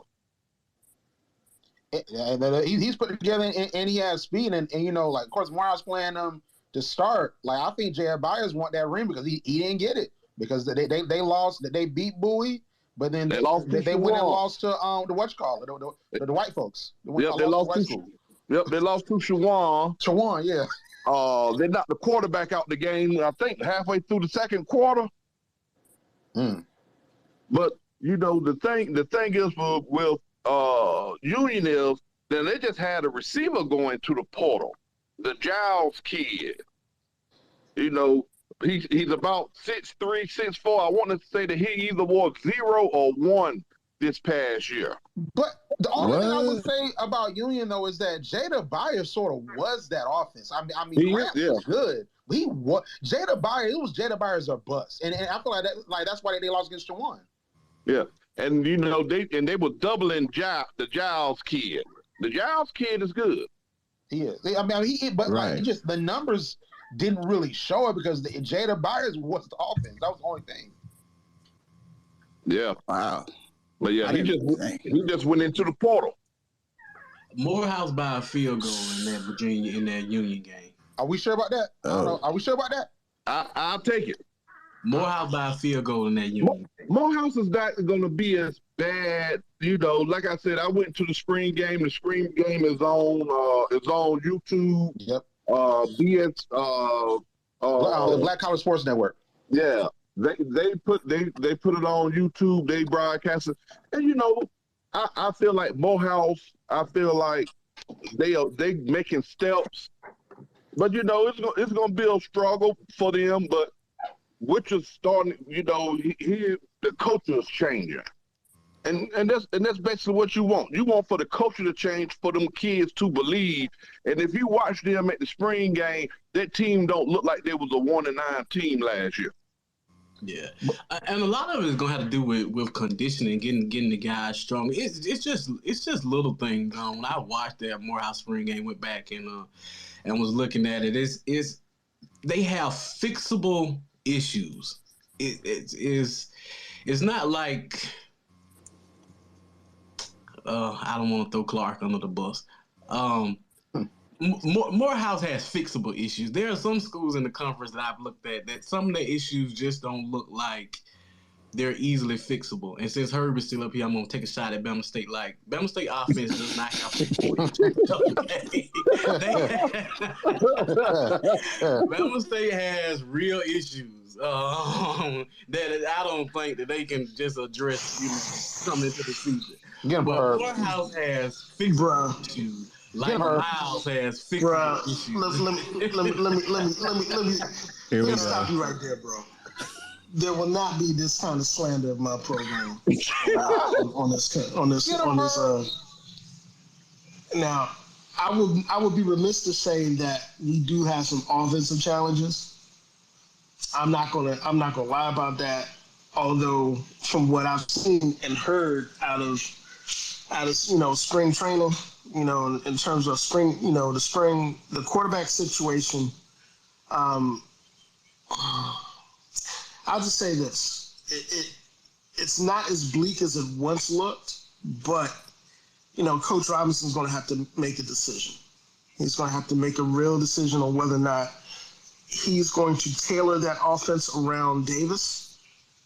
And what I mean by tailor the offense around it, I mean really rethink conceptually what D Davis can do and what he can't. I'll be honest about that. Defensively, I ain't got no worries in the world at all. That defense is not just going to be one of the best in the SWAC. That defense is going to be one of the best nationally, especially SWAC. If they can stay off the field, if they can stay off the field. Now, I'm like I said. The offense coordinator, that's a Tuskegee guy. So I'm not finna sit here and dog him out. Wait a minute now, because I'm gonna stop you right there. Because talking with some of the kids that are on the squad, man, that's the first thing people are talking about. It's like, man, what's this coordinator doing, bro? Who is But he's doing exactly what he's supposed to do. Y'all let the Trojan horse in, and I couldn't be prouder. Trojan horse, bro. Wow. Now he a Trojan horse. You see what we got to deal with, man. I see. Like we got a Trojan horse. That man supposed to be we got Tuskegee ops in our program, bro. No. I don't think that Williams is a bad offensive coordinator. It's just about him getting the pieces that he needs. And I really don't think that Davis is a bad quarterback either. You have to put him in a position to be successful. So with this being said, that means that you might have to limit the playbook with him. Before Williams went to Tuskegee, not to Alabama State, he was at Morehouse. They started off 0-5. They limited the playbook. Next thing I know, they win 3 in a row, and then they get back, and then they get Albany a run for their money. Yeah, 2021, they did. Did they get Albany? So sometimes you just have to limit the playbook with some of these kids. You can't run everything that you want to run. Sometimes you just have to, you have to find you about a good 10, 12 plays and just put them in different formations and just run with it. And that's kind of what Williams did with Morehouse in 2021. Well, the only thing I'll say, though, just to be fair, is that Albany State Morehouse game was a 14-10 game. Yeah. So it wasn't like it was an explosive game. It was like 14-10. Yeah. That 2021 Morehouse team blew me, man. We walked into that into the classic. Yeah, into that Birmingham Classic. And I'll be honest, to be honest with you, that's the game that got Slater out. Just to be completely honest with you. That's the game that got Slater out. We walked in there, Morehouse hadn't won a game. We were trying to salvage the season so far. And I sat down, I looked at my dad, I told my dad, I said, we finna lose this game. Just the whole energy about that game was just off. I was reading the body language of the guys. It was just off. And then they played around the first quarter. And then as the game went on, it was like Morehouse started getting more and more confidence.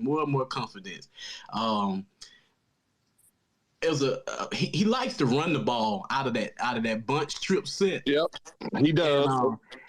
But I noticed something. He didn't call that the whole game. I said, "Now wait, I've been watching Morehouse run this the whole season. He had not called it the whole game.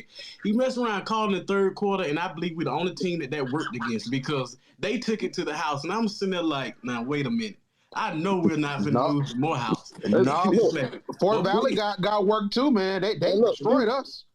This is what they did.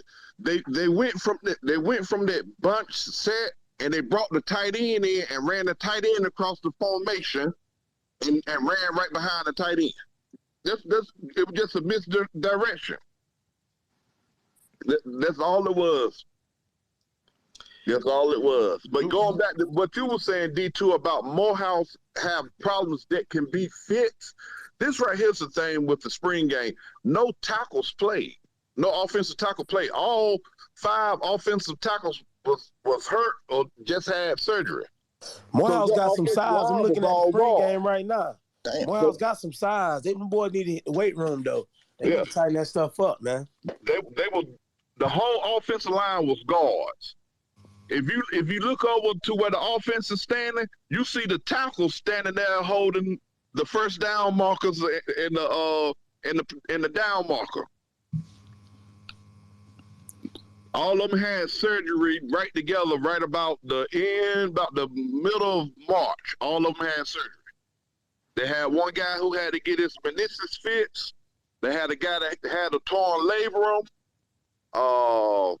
They had another guy who had a torn labrum, and then they had another tackle that had a stinger. So they just held him out.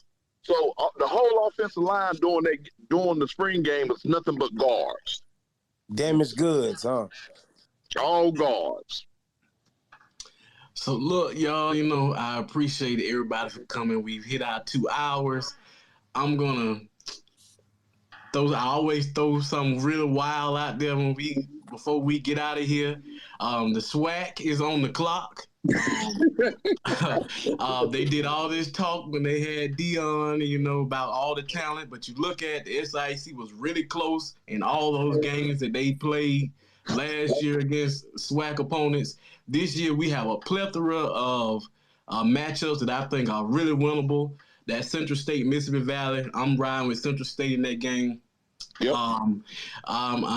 It's a 50-50 shot with Tuskegee anytime we line up against Alabama A&M and Alabama State. That's just what it is. So I'm going Tuskegee to beat Alabama A&M. I think so too. On their homecoming. On their homecoming. And that will be the game that gets Cornell Manor fired. And that will get Cornell Manor fired. I can get with that. I can get with that. I can, I don't. I mean, I know the kids from Normal are SWAC members, but yeah, they've been looking kind of suspect. So yeah, they're going to rush Cornell Manor out of town by Sunday. Monday, it'll be new coach.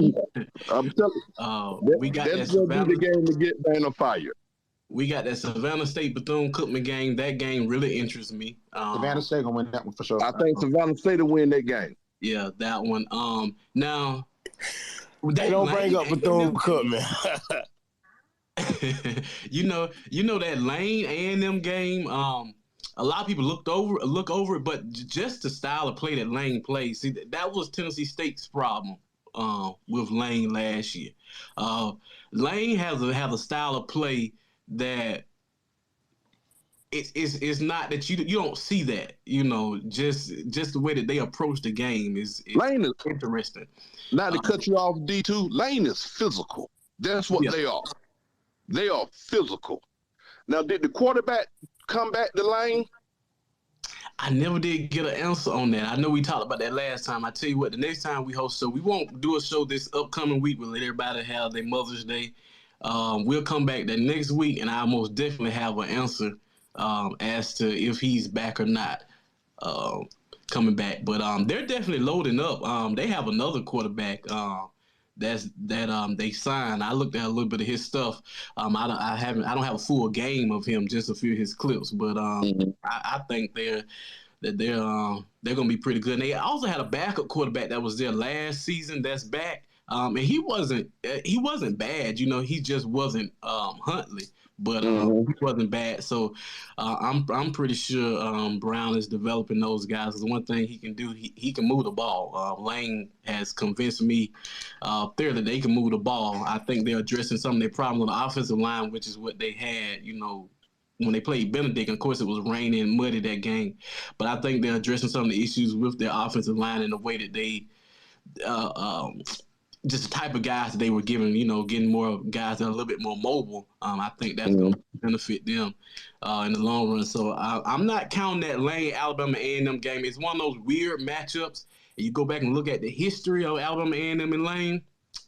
Lane is actually one because Lane used to be like a pushover, so to speak. But it's actually one of the teams that Lane has actually had some historical success with Alabama A&M. So we'll see.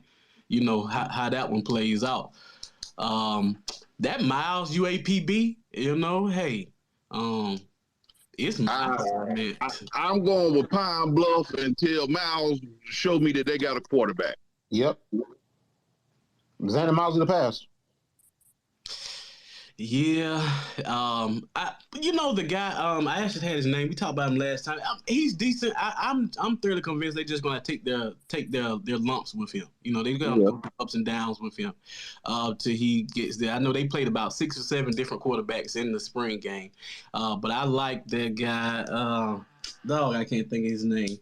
But anyway, but hey, D2, I got one last question before we go because we got to talk about this. Like, how do y'all feel about it being only one NFL player that was drafted from HBCU? How do y'all feel about that? I feel it honestly, man. I think it is what it is. It's not, and I say that in saying that it's not a reflection of the quality of football that we play, both at the FCS level or the D2 or NAIA level. It's it's more about the partnerships or the relationships that the NFL has with, the, I don't even want to say top tier, but the Power 5 of college football. Yep. Because that's essentially what it is. You see more, we say that about the draft, but you see more folks hitting, hitting up UDFAs, from HBCUs in the last 2 years than you've seen at any point in time in the last decade. So it's people kind of got bent out of shape about it, and rightly so, because to be quite honest with you, I saw some folks go in the later rounds that, given what we've seen out of FCS and D2 football this year, we could have had some kids that were drafted, no doubt. But in the same vein, the optics of what we have to deal with. And that's what it really boils down to too, is that a lot of times we have to fight 2 battles. One, we have to actually fight the battle of, our football product being up to snuff, by our own standards. And we also have to fight the optics of what we have. Less so, I would say less so on the Division II level now, because, what I can see out of SIAC and the CIAA, football-wise, last 5 or 6 years, those guys been you guys been putting in work against competition outside of HBCU football, which is you can't. There's no replacement for that. Particularly with the playoff runs, using Bowie State when during Damon Wilson's time, those squads have been ridiculous. And the national quarterfinal run that he just had prior to going over to Morgan, those are things that, if you're looking at the game and you're talking with people that know the game, they'll look at D2 and say, like, the SIAC and CIAA play some quality football. So that's something that I don't think at the D2 level is as the optics aren't as, how can I put this? The optics aren't as skewed as they are at the FCS level. And primarily at the FCS levels because the MEAC and SWAC have, they've got to deal with the stigma of either not playing in the playoffs or having somebody, having to really, struggle to deal with that entity in terms of the playoff system. So that, I think it's like I said, it is what it is. I also said this on the last HBCU Nightly, that, for all of that, all the huffing and puffing people are doing about the NFL draft, the NFL ain't the only game in town. Yeah. You know what I'm saying? Yep. You got the XFL, you got the USFL, and mind you, the XFL right now, if you want to poster board, you want a poster board for HBCU football, look no further than Washington D.C. Yep. Barlow. Reggie Barlow, Mike Cass, those guys. Those guys are HBCU football if there isn't. And they've pretty much they pretty much have done that. Playing HBCU football. So that playbook Barlow has is a playbook that's been tooled, from his days in the SWAC and the CIAA. And quite frankly, man, you look at both of those leagues, you got HBCU talent sprinkled all over it. You look at the CFL, you got HBCU talent sprinkled there too. So it's not one of those things where you have to really, and that's one of the things that when we were talking about, earlier tonight about strategic vision and expanding our strategic scope in terms of how we get kids seen. You've got 3 or 4 or 5 leagues, not including arena leagues, where you can get kids in front of audiences and brand, this is an HBCU kid, this is a CIAA kid, this is an SIAC kid. You know what I'm saying? And not have to necessarily, even though the NFL is the end goal for everybody, it doesn't mean that you can't build your brands as these leagues build their brands. That's kind of, where we're at. Yeah. And I think HBCUs have an excellent opportunity of doing that. They have an excellent opportunity doing it. I think that the NFL values the HBCUs, but I think the USFL and the SFL values the HBCUs more. Look how many kids got drafted to the XFL and the USFL this past year, and how many HBCU players are playing on that level. So I know that the NFL value our kids, but it's kind of like they saying, well, go to the USFL and prove yourself, and then we'll bring you up.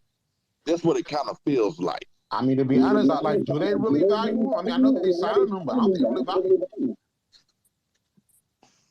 And honestly, just looking at USFL and XFL, I think they're great opportunities.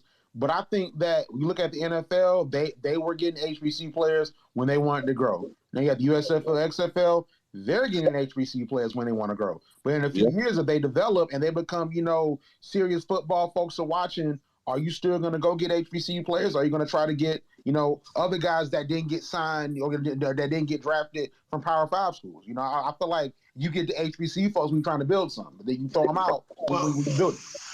Well, I think that's a really good point, Randall. At the same time, I think, while that may be the case, for some, thought processes, it could also be the case that this is an opportunity, because you got, with both the XFL and the USFL, you got 2 brands that are trying to establish themselves, obviously. And the big thing with HBCUs, particularly, as it pertains to football, is that you want to get, kids that were developed in our systems, our football product in front and center in front of cameras as much as you can, because that in itself is, is a branding win for HBCU football. So every time you see a kid that is being featured, is being featured in one of these leagues, it's a win. It's a win, in the right hands, because that you got folks that can, really say, point us, look, they play a pretty good brand of football. They play a pretty good brand of football in the SWAC or the MEAC or the SIAC or the CIAA. And then as fans really understand that, that's really what it boils down to, you know.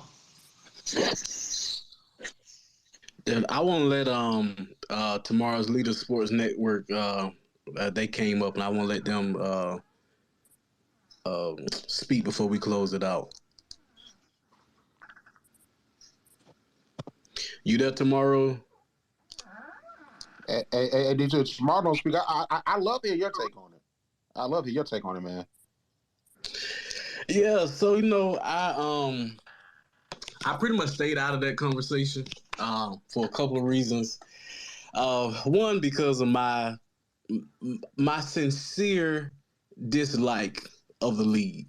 Okay, I am still one of those holdouts from the whole Kaepernick situation.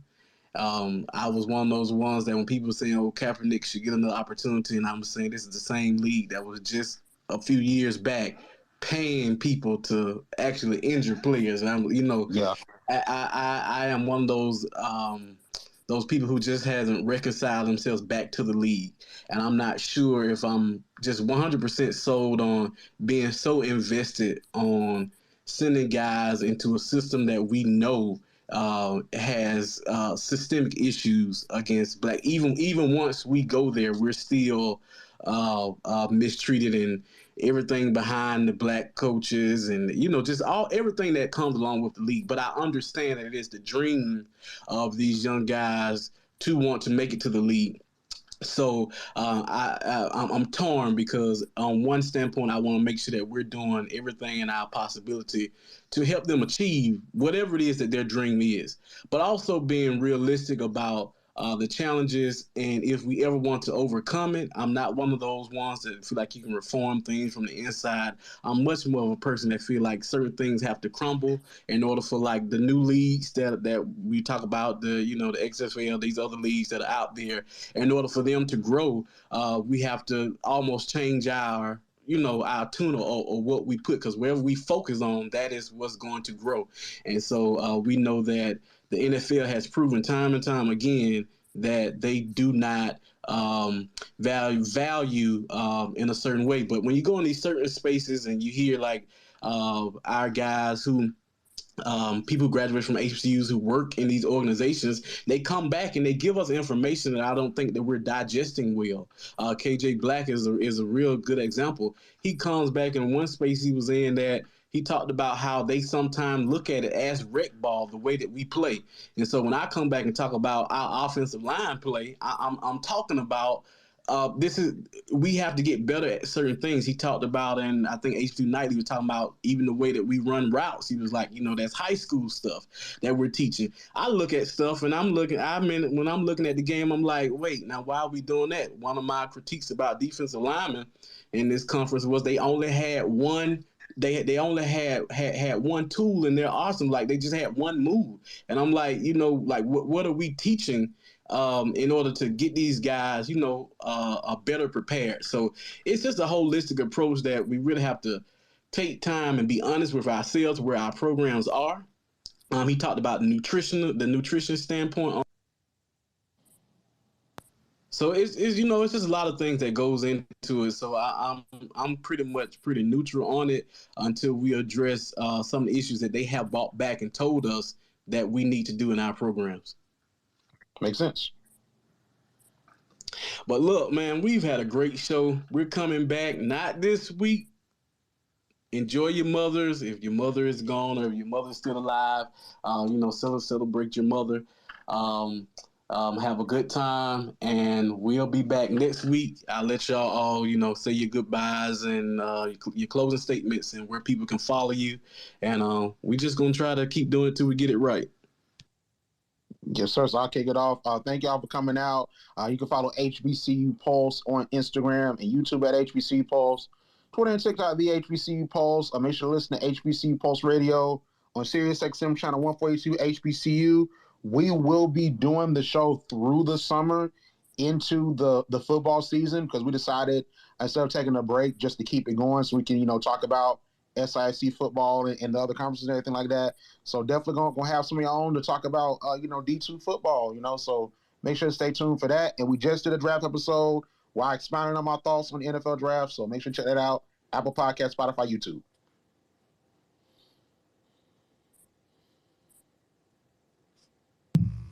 Yep, Kelly Flicks. I got a YouTube show, comes on Mondays. HBCU Flicks, tap in with it. This week, I'm dropping my top 5 favorite receivers or best receivers. And also, I'm going to be dropping my top 5 gadget receivers. So look out for that. And also, stay up to date with HBC Red Zone. That's my guys.